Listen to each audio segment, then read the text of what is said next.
Kevin, let's just start with when did this damage occur to the wind turbine? Oh, late mid-afternoon on Saturday, on April 30th, received a call from the site that a wind turbine blade had collapsed on wind tower number 26. And basically the blade has folded in half, and then the ends of the blade has banana peeled out. And so that blade has failed, and that turbine is currently shut down. Do you know what might have caused this? At this time, we're not sure what caused the actual blade to fail. We are going to be doing an investigation along with General Electric and to determine what may have happened. Nothing indicates right now what may have been the cause. Okay. There was bad weather this weekend. Did the bad weather play into it?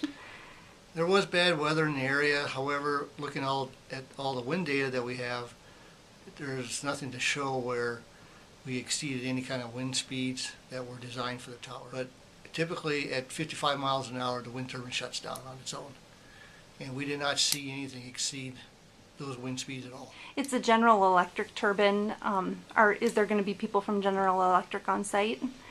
Currently, I have been working with GE this morning, and we're putting together a ready-to-service plan, and I'll be talking with them sometime today yet on what that plan is, which would include the investigation, repair services, and when to put the tower back in service. Do they fix it? Is it under some kind of a warranty? Well, that's going to have to be determined yet based on the investigation itself.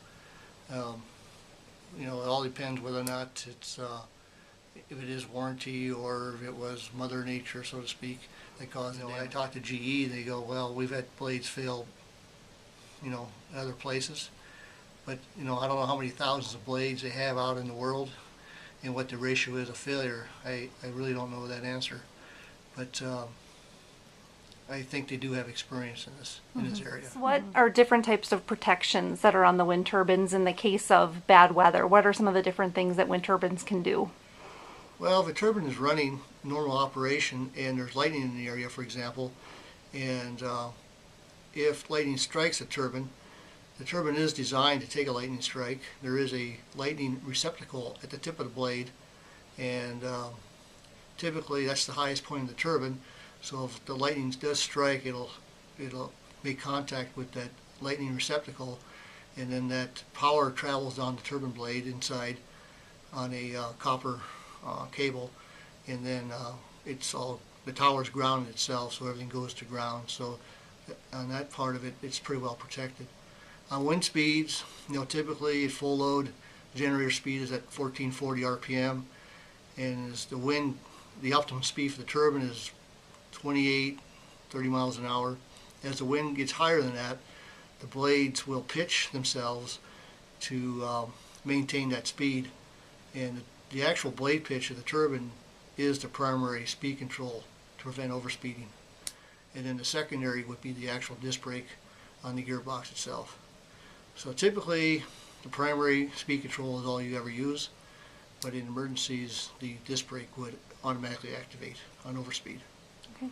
And you said the turbines can detect ice on them as well. There is ice detection on the turbines that can tell us that there is ice detected on the turbine, and that's based on a ratio of so much generator speed versus the kW output, and there's a formula used to say that the turbine speed and the kW output is not equal to the wind speed. So based on those ratios, that indicates to the turbine that there's ice hanging on the blades. So basically the blade is heavier than it should be. The blade is heavier than it should be. And you can tell that if you look at the wind speed and you look at the generator speed, and you notice, hey, there's a big difference between the turbine speed, what it should be, versus the wind speed, and you can tell that there's ice. Our dispatchers can tell if there's ice in the blades, and then they'll shut them down manually and restart them, and that usually sheds the ice off the blades.